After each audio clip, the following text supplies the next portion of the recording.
آج ملک بھر کے اندر چونکہ ہیٹ ویو کا بہت زیادہ ایک اثر ہے اور ہیٹ ویو کا جو دورانیہ ہے یہ بڑھتا ہوا نظر آ رہا ہے۔ ہیٹ ویو در حقیقت کیا ہے؟ اپنے ٹیمپریچر کا اپنی سطح سے کچھ زیادہ بڑھ جانا، جس کی وجہ سے صرف انسانی متاثر نہیں ہو رہے بلکہ اس کی وجہ سے جانور بھی متاثر ہو رہے ہیں، اس کی وجہ سے پودے بھی متاثر ہو رہے ہیں۔ فصلوں کو بہت زیادہ نقصان اس کی وجہ سے ہو رہا ہے کیونکہ پانی کی کمی بڑھتی چلی جا رہی ہے، اور اس ہیٹ ویو کی وجہ سے جہاں فصلیں نقصان اٹھا رہی ہیں، جانور نقصان لے رہے ہیں اور انسان بھی اس سے متاثر ہو رہے ہیں، گرمی سے براہ راست بھی متاثر ہو رہے ہیں۔ وہ لوگ جو کہ باہر دھوپ میں محنت کرنے کے عادی ہیں، مزدور طبقہ ہے، ایسے افراد جن کا چل پھر کے راستوں پہ چل پھر کے کام کرنے کا جن کا رجحان ہے، جن کا مزاج ہے، وہ لوگ بہت زیادہ مشکل کو محسوس کرتے ہیں۔ ایسی کنڈیشن میں ہمیں ہیٹ ویو سے اپنے آپ کو کیسے بچانا ہے، کس طرح سے اپنے آپ کو محفوظ کرنا ہے اور ہمیں ان باتوں کی طرف توجہ کرنی چاہیے جن کو اختیار کر کے ہم اگر کہیں ہیٹ ویو سے متاثر ہو جائیں تو ہمیں اپنے آپ کو کس طرح سے ریسیٹ کرنا ہے۔ ہیٹ ویو کی وجہ سے لو لگ جانا، اس سے عام طور پہ بلڈ پریشر لو ہو جاتا ہے، انسان بے ہوش ہونے لگتا ہے، سر درد کی شکایات آنے لگتی ہیں، جسم دکھنے لگتا ہے، جسم کے اندر پانی کی کمی واقع ہونے لگتی ہے اور یوں مجموعی طور پر کئی دیگر علامات پیدا ہونا شروع ہو جاتی ہیں۔ جسم کے اندر پانی کی کمی ہونے لگے تو اس صورت میں ہمیں کن غذاؤں کو استعمال کرنا چاہیے اور ہمیں کس طرح سے اپنے آپ کو باڈی کے اندر ٹیمپریچر کو مینٹین کرنا چاہیے، اور وہ کون سی آیات مبارکہ ایسی ہیں جن کے پڑھنے سے ہمارا دفاعی نظام، امیون سسٹم بڑھنے لگے گا اور ہمارے جسم کے اندر استعداد پیدا ہونے لگے گی کہ ہم بہت جلد متاثر نہ ہونے لگے۔ اس کے لیے شفا کا ایک خاص عمل، اسے نوٹ کر لیجئے اور اسے پڑھنا شروع کریں۔ اس سے آپ کا دفاعی نظام مضبوط ہوئے گا، آپ کے جسم کے اندر آپ کی وائبریشنز، آپ کی انرجی وہ بوسٹ کرنے لگے گی اور آپ اس ہیٹ ویو سے اتنی جلدی متاثر نہیں ہوں گے۔ وہ شفا کا خاص عمل کیا ہے؟ آیت الکرسی 1 مرتبہ، بسم اللہ الرحمن الرحیم 21 مرتبہ، صلی اللہ علیہ وآلہ وسلم 100 مرتبہ، یہ صبح و شام پڑھیں گے اور پانی پہ دم کر کے پانی پی لیں گے۔ اس عمل کو کرنے سے آپ کے جسم کے اندر آپ کا دفاعی نظام ایکٹیویٹ ہو جائے گا، ہونا شروع ہو جائے گا، آپ کی امیونٹی کی جو کمزوریاں ہیں وہ ختم ہونے لگیں گی، تو آپ بہت جلد گرمی سے متاثر نہیں ہونے لگیں گے، کیونکہ جتنا آپ کا دفاعی نظام مضبوط ہوگا اتنا ہی زیادہ آپ ہیٹ ویو اور اس کے بد اثرات سے محفوظ رہنے لگیں گے۔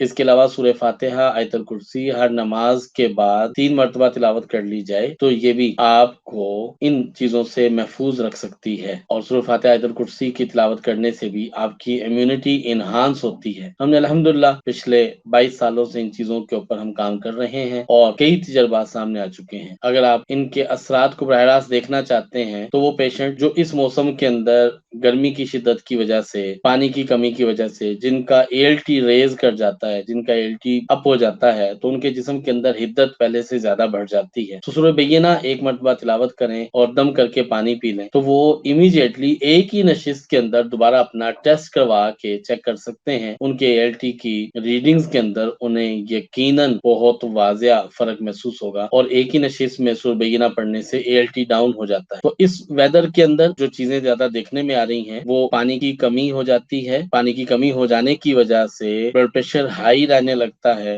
اور اکثر و بیشتر بلڈ پریشر ہائی ہوتا ہے۔ یہی وجہ ہے کہ اس موسم میں لوگوں میں چڑچڑاپن زیادہ ہوتا ہے، لوگ غصے کا شکار زیادہ ہوتے ہیں، لوگوں میں لڑائی جو ہے وہ زیادہ دیکھنے میں آتی ہے۔ لہٰذا اپنے جسم کے اندر پانی کی کمی کو مینٹین کیا جائے۔ پانی کی کمی کو قدرتی طور پہ مینٹین کرنے کے لیے، جو کہ آپ کے جسم میں کمزوری بھی واقع نہ ہو،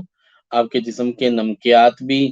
بیلنس ہو جائیں، اس کے لیے سب سے بہترین اور عمدہ اس وقت 2 پھل ہیں۔ ایک پھل آپ کا تربوز ہے اور ایک پھل آپ کا خربوزہ ہے۔ ان کا استعمال اگر آپ بڑھا لیں تو اس سے پانی کی کمی بھی بہتر ہو جائے گی اور جسم میں آنے والی کمزوری بھی رفع ہو جائے گی۔ جسم کے اندر حدت کم ہو جائے، آپ کا اپنا باڈی کا ٹیمپریچر 40 سے ابو نہ جانے لگے۔ عام طور پہ باڈی کا ٹیمپریچر 37 ڈگری فارن ہائٹ پہ ہوتا ہے، ڈگری سینٹی گریڈ کے اوپر ہوتا ہے۔ اگر آپ کا یہ اپ ہوتا ہے تو پھر آپ کو مشکلات کا سامنا کرنا پڑتا ہے۔ آپ کا 30 سے ابو نہ جائے، اس کے لیے باڈی کے ٹیمپریچر کو مینٹین کرنے کے لیے طب نبوی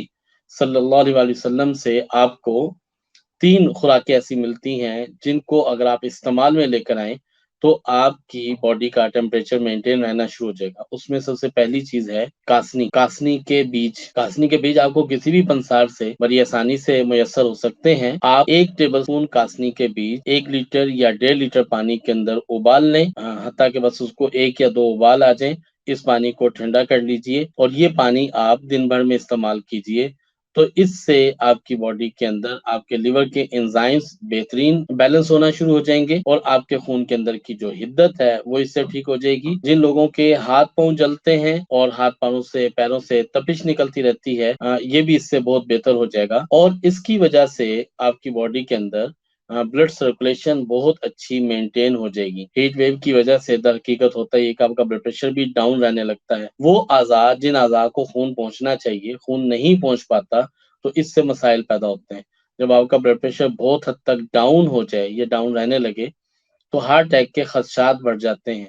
تو بلڈ سرکولیشن کو بہتر کرنے کے لیے اور آپ کی بلڈ کے اندر آپ کی حدت کو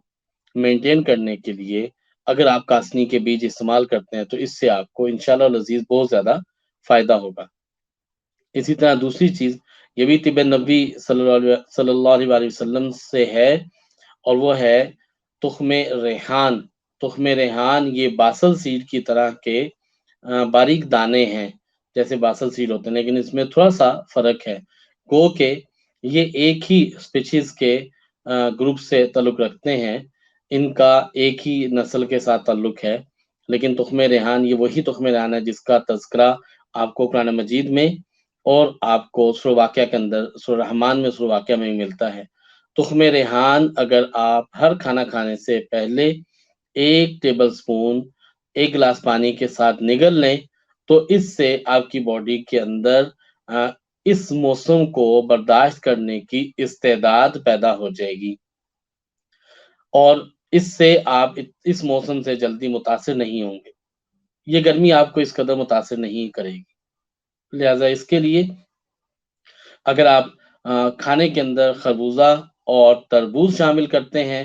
اور بطور حرب طب نبوی کے طور پر آپ تخم ریحان اور کاسنی کے بیج اگر آپ استعمال کرتے ہیں، تو اس سے آپ کے جسم کے اندر اس ویدر کو برداشت کرنے کی استعداد پیدا ہوگی، آپ کی امیونٹی مضبوط ہوگی۔ جتنی آپ کی امیونٹی اچھی ہوگی اتنا آپ اس ویدر سے اپنے آپ کو محفوظ کر سکتے ہیں۔ اس کے علاوہ جو عام طور پہ احتیاط کرنی ہے وہ احتیاط یہی ہے کہ آپ بلا وجہ دھوپ کے اندر، گرمی کے اندر نہ نکلیں۔ کوشش کریں کہ جب آپ گرمی میں باہر نکلیں تو یا تو آپ چھتری کا استعمال کریں، یا آپ جو ہے وہ سر کے اوپر کوئی رومال یا کپڑا ایسا رکھیں تاکہ آپ براہ راست جو ہے وہ اس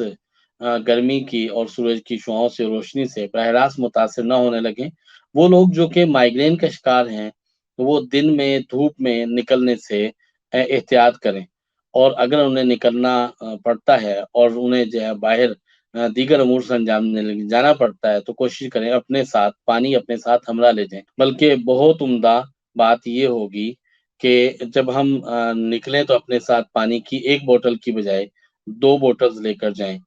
ہمارے چوراہوں پہ کھڑے مزدور اور دوسرے راہ چلتے لوگ جن کو پانی کی ضرورت ہو تو انہیں پانی جو ہے وہ صدقہ بھی کیا جائے، یہ ایک بہت اچھا خوش آئند عمل ہوگا۔